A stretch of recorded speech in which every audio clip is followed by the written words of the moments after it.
에베소서 2장 8절로 10절까지 같이 읽으실 때 살아계신 하나님의 음성으로 듣겠습니다. 같이 읽겠습니다. 너희는 그 은혜에 의하여 믿음으로 말미암아 구원을 받았으니 이것은 너희에게서 난 것이 아니요 하나님의 선물이라. 행위에서 난 것이 아니니 이는 누구든지 자랑하지 못하게 함이라. 우리는 그가 만드신 바라 그리스도 예수 안에서 선한 일을 위하여 지으심을 받은 자니 이 일은 하나님이 전에 예비하사 우리로 그 가운데서 행하게 하려 하심이니라. 아멘. 세상을 살아가는 데는 두 가지 방식이 있습니다. 하나는 눈에 보이는 것, 또 감각으로 느껴지는 것을 반응하며 사는 삶이고, 다른 하나는 환경과 조건을 넘어서서 눈에 보이지 않고 감각적으로 만져질 수 없는 것을 믿고 살아가는 방식입니다. 당장 눈에 보이는 것에 반응하며 사는 사람들에게는 삶의 안정감이 없습니다. 조그마한 환경의 변화에도 불안을 느낍니다. 환경과 조건의 변화에 따라서 기뻐하기도 하고 슬퍼하기도 합니다. 이런 사람들은 멀리 내다볼 줄 모릅니다. 조급합니다. 불안합니다. 두려움으로 가득 차 있습니다. 당장의 눈앞에 벌어지는 일들만 보고서 실망하고 절망해버립니다. 하지만 눈에 보이지 않고 우리 감각적으로 느껴지지 않는 것을 믿고 사는 사람들은 환경과 조건에 흔들리지 않고 하나님의 구원을 멀리 내다보는 사람들을 말하는 겁니다. 우리가 보이지 않는 하나님을 믿고 살아가는 것은 쉬운 일이 아닙니다. 그래서 주님은 씨 뿌리는 비유에서 말씀에 대한 자세를 언급했습니다. 바르고 착한 마음으로 말씀을 듣고 그것을 굳게 간직하며 견뎌 사는 것이 믿음이라, 이렇게 말씀하셨습니다. 어떻게 하면 말씀을 듣고 굳게 지키면서 견뎌낼 수 있을까? 사도 바울은 오늘 은혜와 믿음에 대한 이야기를 분명히 하고 있습니다. 은혜가 무엇이고 믿음이 무엇인가, 또 믿음은 무엇이고 은혜란 무엇인가. 우리가 많은 일상적인 용어 속에서도 은혜와 믿음에 대해서 말하고 교회 안에서도 은혜와 믿음에 대해서 말하는데, 엄밀히 분석해보면 성경에서 말하는 은혜와 믿음, 우리가 생각하는 은혜와 믿음이 다르다는 것을 발견할 수 있습니다. 바울은 오늘 본문에서 이렇게 말합니다. 너희는 그 은혜에 의하여 믿음으로 말미암아 구원을 받았으니 이것은 너희에게서 난 것이 아니요 하나님의 선물이라. 행위에서 난 것이 아니니 이는 누구든지 자랑하지 못하게 함이라. 이 은혜와 믿음이라고 하는 것은 구원과의 관계가 있는 것이지 다른 것에 관계가 있는 것은 아닙니다.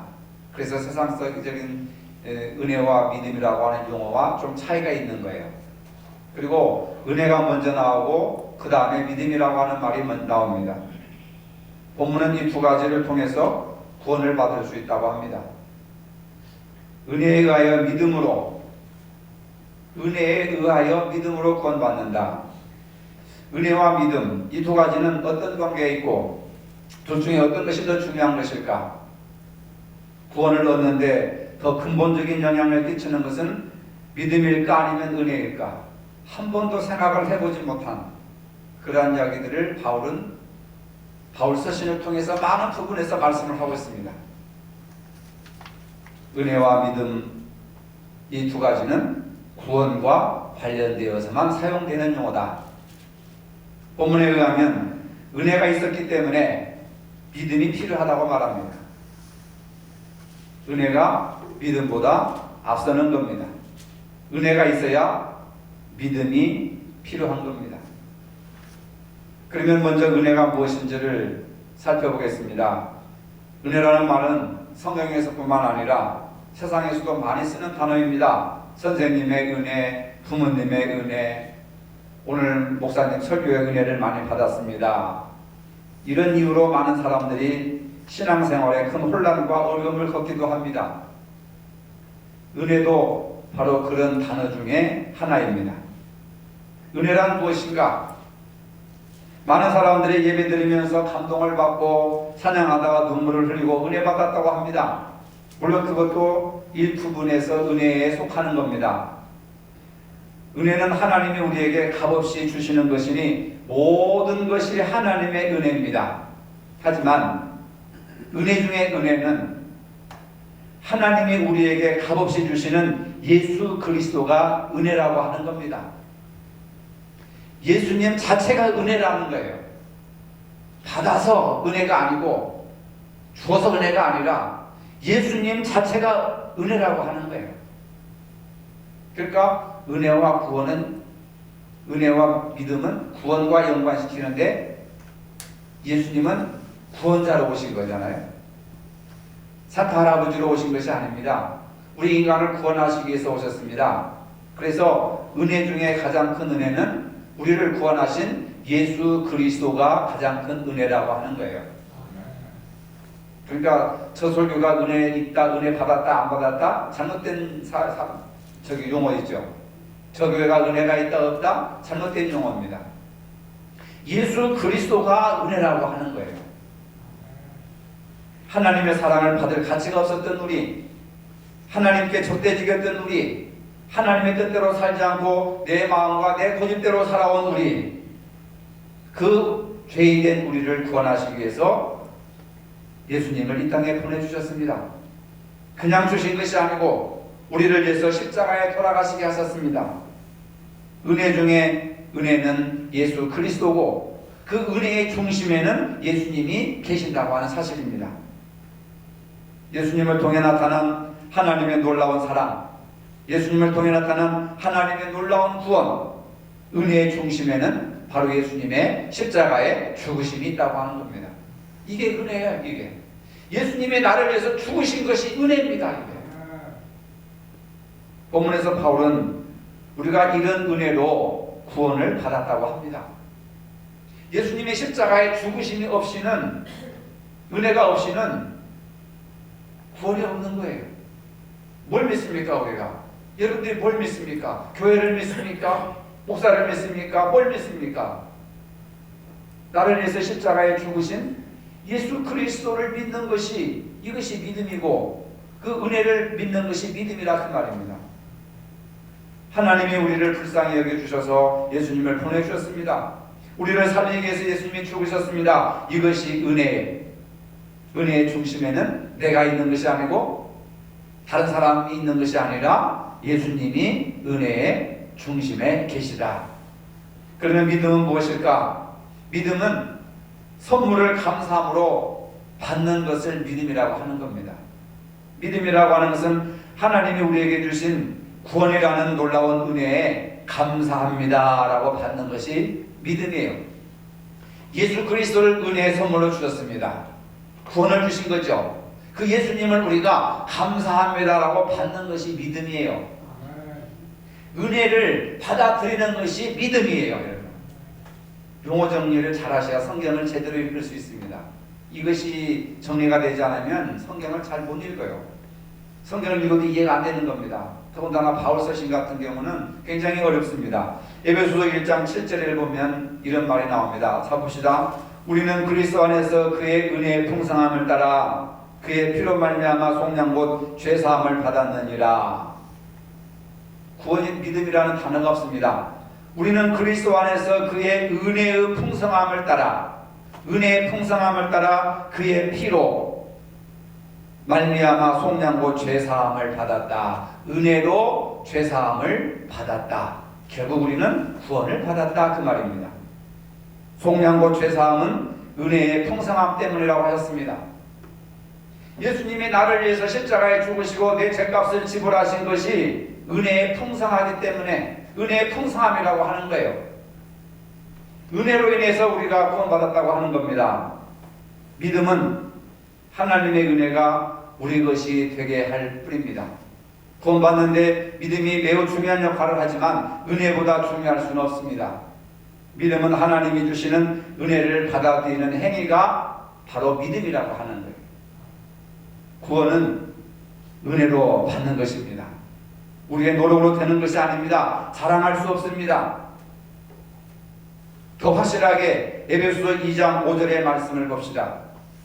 에베소서 2장 5절의 말씀에 보면은 허물로 죽은 우리를 그리스도와 함께 살리셨고 너희는 은혜로 구원을 받은 것이라.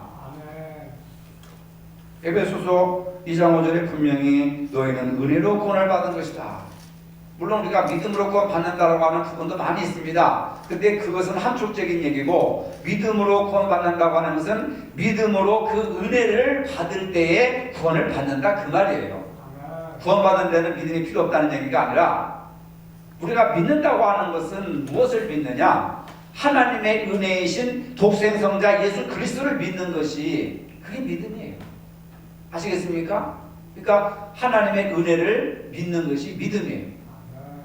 이것이 확실하게 세워지지 않으니까 믿음이 뭔지를 모르는 거예요. 내가 믿음이 없어서 우리 자식이 실패했고, 내가 믿음이 없어서 남편이 성공하지 못했고, 내가 믿음이 부족해서 뭐 장사가 안 되고, 이런 말이 아니에요. 이건 잘못된 얘기입니다. 믿음은 하나님의 은혜를 받아들이는 것이 믿음이에요.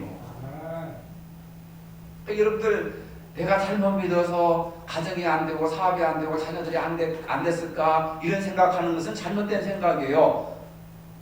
은혜와 믿음은 구원과 관계에 있는 것이지, 자식이 출세하고 못하고 하는 것과는 사등의 관계가 없는 얘기다. 아시겠습니까? 그 믿음을 바르게 세울 때에 나머지는 하나님이 축복해 주시는 것이지, 그것이 믿음과의 관계는 전혀 없다 그 말입니다. 믿음은 무엇과 관계 있어요? 은혜와 믿음은 무엇과 관계 있어요? 구원과 관계가 있는 거다. 구원과 관계가 있는 것이다. 그래서 너희는 은혜로 구원을 받은 것이다. 그 은혜를 받아들이는 것이 믿음이니까 믿음으로 구원받는다고 하는 말도 틀린 말은 아니라 맞는 말인데, 바울은 이것을 분석해가지고 너희가 하나님의 은혜를 받아들일 때에 그것이 믿음인데, 그 믿음이 너희들을 구원한다. 그러니까 은혜가 더 우선적인 것이죠. 은혜로우신 주님 예수님을 받아들이는 행위가 바로 믿음이라고 하는 겁니다. 범죄로 죽은 우리를 위해서 예수님께서 죽으셨습니다. 이것이 은혜입니다. 믿음은 그 하나님의 은혜를 아멘 감사합니다라고 받아들이는 것이 믿음이다. 믿음은 하나님께서 주신 구원이라는 선물을 감사함으로 받는 겁니다. 우리가 구원받기 위해서 노력할 필요가 없어요. 그래서 인간의 행위를 자랑하지 않게 하려 함이라는 말이 거기서 나오는 거예요. 내가 구원받으려고 애쓸 필요가 없는 거예요. 그냥 하나님의 은혜를 감사합니다라고 받으면 되는 거예요. 다른 사람이 떡 한 덩이를 주면은 감사합니다라고 받으면 되는 거예요. 떡 하나 얻어먹기 위해서 막 애쓰고 노력하고 막 부서질 필요가 없는 거예요. 이게 하나님의 사랑과 은혜인 줄로 믿으시기를 바랍니다. 그냥 감사합니다라고 받으면 되는 거예요. 감사합니다라고 받는 것이 믿음이란 말이에요. 떡은 은혜고. 이해가 되죠? 사람들은 믿음을 매우 어렵게 생각합니다. 믿는 것이 매우 어려워 애를 써야 한다고 생각합니다. 찬송도 막 격렬하게 하고 격하게 하고 박수를 치고, 기도도 목이 터져나고 큰 소리로 외쳐야 된다고 막 합니다. 물론 때에 따라서는 그렇게 할 수도 있지만은 그것이 성경적인 믿음의 행위는 절대로 아니다 라고 하는 겁니다. 은혜와 구원은 이런 것입니다. 좀 더 쉽게 말해서, 바다에 누가 막 빠져서 허우적거리며 죽어가는데 누군가가 밧줄을 던져줍니다. 밧줄을 던져줬는데 그 밧줄을 잡고 살아났어요. 밧줄을 던져주는 것이 은혜고, 밧줄을 꼭 붙드는 것이 믿음이라는 말이에요. 그래서 바닷가에서 살아나는 것이 구원이라는 말입니다. 이해가 되죠? 우리에게 생명의 밧줄을 누가 던져줘요? 하나님이 예수님을 통해서 우리에게 던져주시면 우리는 아멘 하고 그것을 감사함으로 붙들면 바다에서 건짐을 받는다. 죄에서 구원을 받는다. 밧줄은 은혜고 그것을 붙드는 것이 믿음이다 그 말이에요. 아시겠습니까? 누가복음 14장 16절 이하에 이런 말씀이 나옵니다. 어떤 사람이 큰 잔치를 베풀고 많은 사람들을 초청합니다. 청함을 받은 사람들이 다 사양했습니다. 나는 밭을 샀음에 나가봐야 하겠고, 나는 소를 샀음에 시험하러 가야겠고, 나는 장가 들었으니 가지 못하겠다. 용서하라, 이해하라. 이 말씀에서 먹을 것을 풍성하게 준비해놓고 손님들을 기다리는 것이 아버지의 은혜입니다. 하나님의 은혜예요. 성함을 받은 사람들은 그냥 돈 안 내고 와서 맛있게 먹어주는 것이 믿음이란 말이에요. 근데 이 사람들은 거절했습니다. 밭을 샀으니까 밭에 가봐야 되고, 소를 샀으니까 시험해봐야 되고, 장가 들었으니 아내를 기쁘게 해줘야 되고, 미안합니다, 못 가겠습니다 라고 하나님의 은혜를 거절해버린 거예요. 믿음을 부정해버린 거예요. 오늘도 하나님께서 우리에게 풍성한 잔치를 배설해 놓고 우리를 기다리십니다. 풍성한 잔치를 베풀어 놓은 것이 은혜고, 와서 우리가 먹어주는 것이 믿음이다 그 말이에요. 그게 구원에 대한 잔치 초청의 비유라고 할 수가 있습니다. 많은 사람들이 주인의 잔치를 거절합니다. 은혜를 거절합니다. 믿음이 없습니다. 하나님의 일보다 밭이 더 좋고 소가 더 좋고 아내가 더 소중하게 생각되어지는 겁니다. 하지만 우리는 이것을 알아야 됩니다. 아무리 좋은 밭이 있고 힘 있는 소가 있고 이쁜 아내가 있어도 예수님 없이는 우리는 아무것도 할 수가 없습니다. 예수님 없이 사는 것은 죽는 것과 마찬가지입니다. 물에 빠진 사람이 스스로 살아날 수 없듯이 우리는 스스로 구원할 수가 없습니다. 하나님이 우리를 불쌍히 여기셔서 자신의 아들을 희생시켜서 구원의 밧줄을 우리에게 던져 주셨습니다. 우리는 밧줄을 잡았습니다. 구원의 밧줄을 던진 것이 은혜이고 그 밧줄을 잡는 것이 믿음입니다. 우리가 구원받는 것은 은혜 때문입니다. 믿음도 매우 중요합니다. 그러나 은혜가 없다면 믿음은 아무런 소용이 없습니다. 밧줄을 던져주지 않는데 무슨 밧줄을 잡을 수가 있습니까? 잔치에 초청을 안 했는데 가서 뭘 먹을 수가 있겠습니까? 아무 소용이 없는 거예요. 그런데 우리는 하나님의 은혜를 생각하기보다는 믿음. 도대체 뭘 믿겠다는 거야? 몰라. 그냥 교회만 열심히 다니면 돼. 그것도 완전히 다 틀린 말은 아니지만 복음적이고 성경적인 원리에 의한 말은 아니다. 와서 교회 열심히 나와서 잔치에 참여하고 구원의 밧줄을 붙들고 하나님 앞에 감사하며 찬양하며 영광 돌리며 하나님의 그 받은 은혜를 감사하면서 우리가 섬기고 봉사하고 충성하고 예배드리는 것이지요. 가장 중요한 것은 하나님의 은혜를 깨닫고 그 은혜를 감사함으로 내가 받는 것이, 이것이 구원을 이룬다 하는 것을 알 수 있습니다. 그래서 하나님께서 우리에게 값없이 주신 은혜에 감사로 반응하는 것이 믿음이다. 그러면 성경에서 믿음을 어떻게 말하고 있느냐? 히브리서 11장 6절은 믿음이 무엇인지를 말하고 있습니다.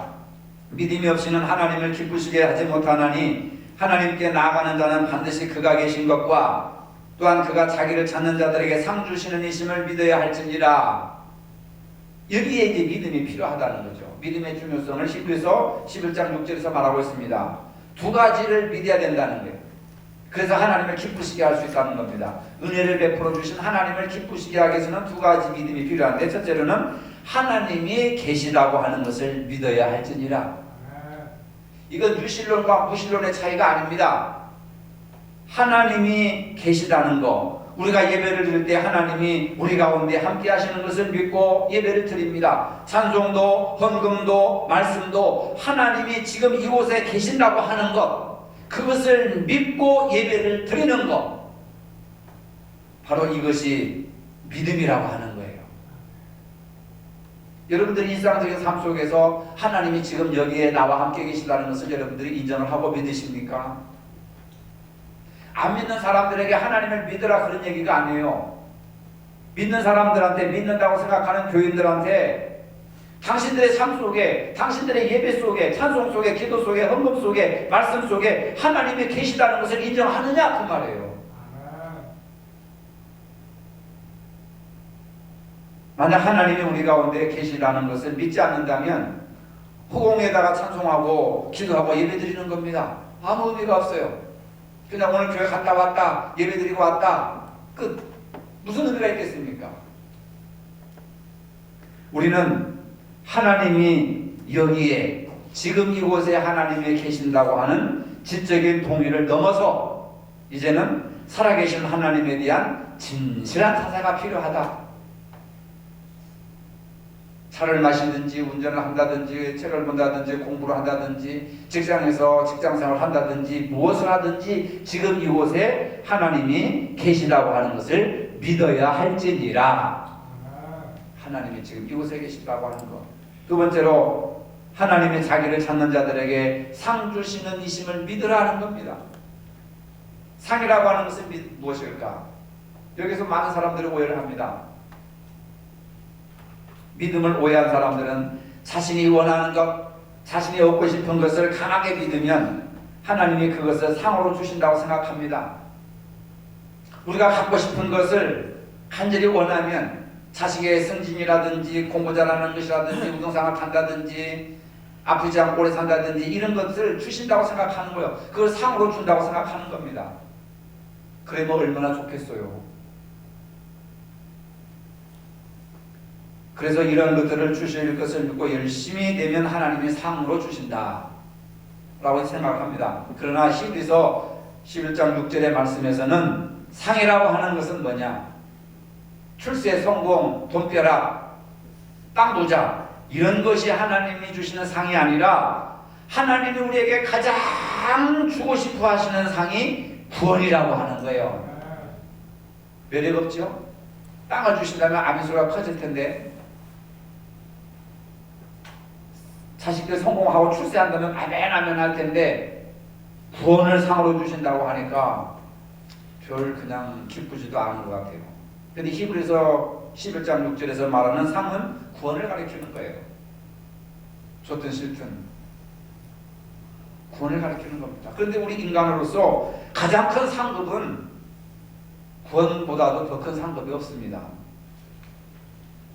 예수님을 통해서 하나님과 관계가 회복되는 것이 복 중의 복이라고 하는 거예요. 그래서 천사가 나타나서 마리아에게 잉태의 아들을 낳을 것이다. 그름을 임마누엘이라 하리라 하니까 누가복음 막 찬양을 하고 경배하고 영광 돌리지 않습니까? 가장 큰 축복된 받은 자다. 가장 복된 자다. 예수님을 믿는 것이 가장 큰 복이다. 예수님을 아는 것이 가장 큰 복이다. 여러분, 복에 대한 개념을 바꾸시기를 바랍니다. 오복 이런 것도 중요하지만은 가장 중요한 것은 뭐냐면 예수 그리스도를 믿는 것이 가장 큰 복이고, 그 다음에 우리 인간에게 가장 주고 싶어 하는 것이 바로 예수 그리스도다 하는 겁니다.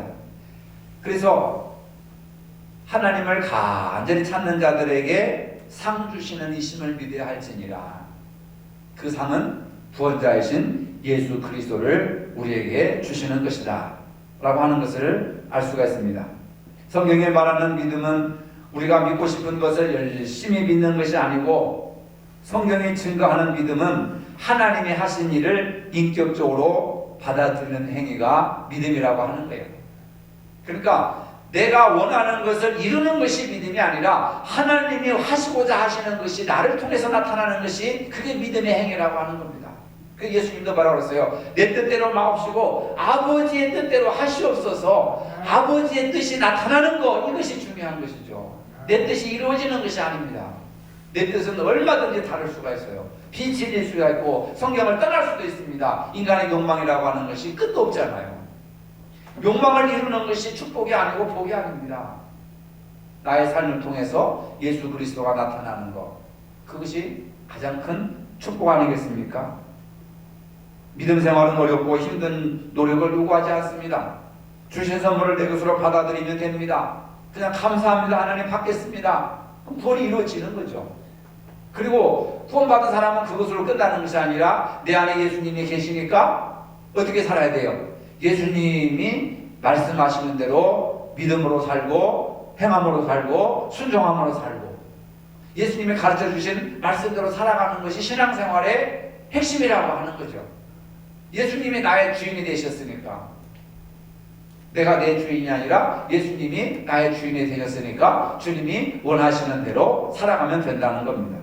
그래서 우리가 예수님이 내 안에 들어오시는데 구원이 이루어지는 데는 우리가 땀을 필요 없고 눈물 흘릴 필요도 없고 애쓸 필요도 없고 그냥 하나님의 은혜를 아멘 하고 받아들이면 돼요. 천사가 하시는 말씀이 예수님의 그 어머니 마리아에게 아들이 있을 것이다 하니까 아멘 하고 받아들이면 되는 거예요. 그 아들을 잉태하기 위해서 뭐 산삼을 먹고 녹용을 먹고 무슨 진맥을 받고 어디 가서 노력을 하고 애써서 잉태한 게 아니잖아요. 그냥 천사의 말씀에 아멘 받겠습니다 하니까 예수님이 잉태했던 것처럼 하나님의 놀라운 이 구원의 은혜를 우리가 받으면 되는 거예요. 받으면. 여러분 이 시간 마음의 문을 활짝 열고 은혜로 주신 예수님을 받으시기를 바랍니다. 무슨 물건이 아니니까 그냥 영접하셔야 되는 거예요. 그래서 영접하는 자 곧 그 이름을 믿는 자들에게는 하나님의 자녀가 되는 권세를 주셨으니 믿음 생활은 하나님의 권세 있는 삶인 줄로 믿으시기를 바랍니다. 그걸 위해서 애쓰거나 노력하거나 수고하거나 눈물 흘리거나 금식하거나 철회하지 않았습니다. 그냥 주신 거 받으면 되는 거예요. 이게 은혜라고 하는 겁니다. 그래서 여러분들이 목사님 은혜 받았습니다 하는 얘기는 내가 예수님을 오늘 영접했습니다. 하나님의 말씀을 내가 잉태했습니다. 내가 그 말씀을 받아들였습니다 라고 하는 뜻이지, 목사님의 설교가 내 기분을 기쁘게 했고 내 마음에 썩 드는 설교를 했습니다, 이것은 절대로 아니오시다요. 내 마음에 안 맞는 설교 했으면 상처받았네, 시험 들었네 이런 얘기를 하고, 내 마음에 쏙 드는 얘기 하면은 은혜 받았다고 하고, 이제 그런 말을 하지 마시기 바랍니다. 예수 그리스도가 은혜고, 아시겠습니까? 그 십자가의 죽으심이 은혜고, 그것을 내가 받아들이는 것이 믿음이다. 믿음으로 구원받는다라고 하는 말이, 그래서 틀린 말은 아니라 맞는 말이다. 그러나 그 믿음 속에는 은혜가 먼저 온다. 하나님의 은혜가 먼저 온다. 그렇잖아요. 부모님이 자식을 사랑하는 것도요, 부모님의 은혜와 사랑이 있었기 때문에 그 부모님의 은혜를 받은 사람들이 부모님을 신뢰하고 믿고 의지하는 거예요. 만약에 부모님의 은혜가 없었더라면은 부모와 자식 간에 이 믿음의 관계, 신뢰 관계는 없고 원망과 불평과 싸움의 갈등의 관계만 있어지는 거예요.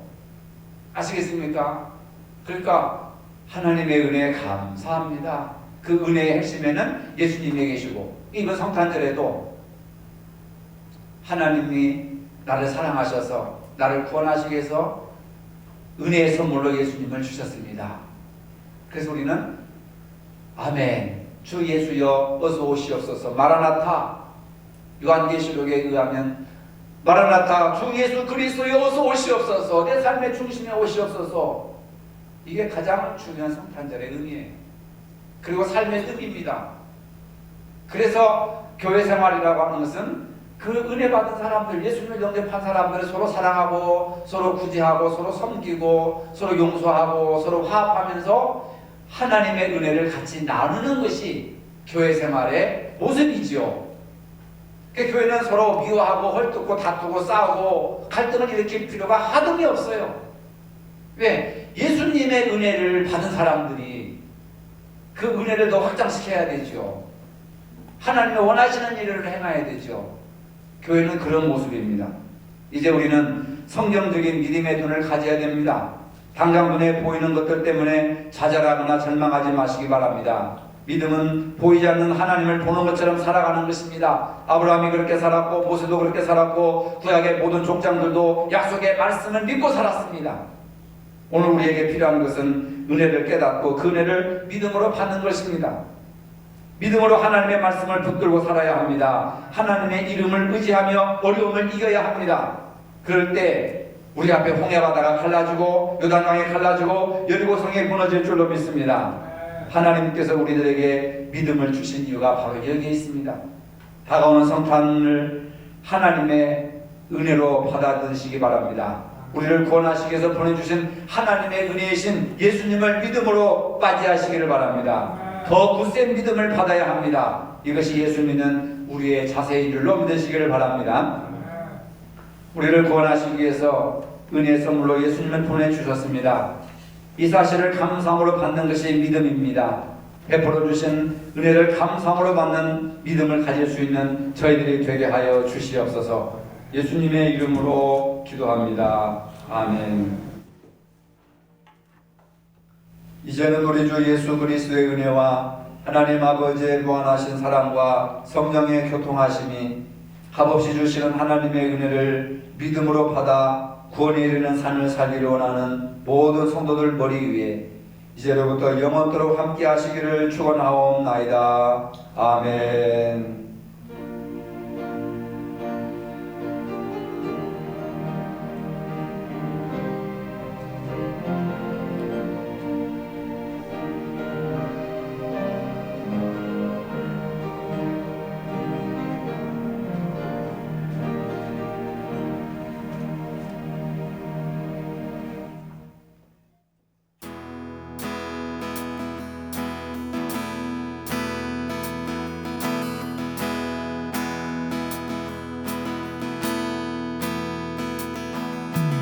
알았네. 나의 노력이 아닌 주님의 도우심. 나 아는 것 모두 헛되네. 믿음은 주님의 은혜. 나의 일 하나 없어. 믿음은 주님의 은혜. 내 작은 지식이 아닌 인격으로 알게 하셨네. 내 생각 내 힘으로 이해할 수 없네. 주님을 찾을수록 그네 부어주시고 부정한 날 의롭다 하시니 주를 떠나 살 길 없네.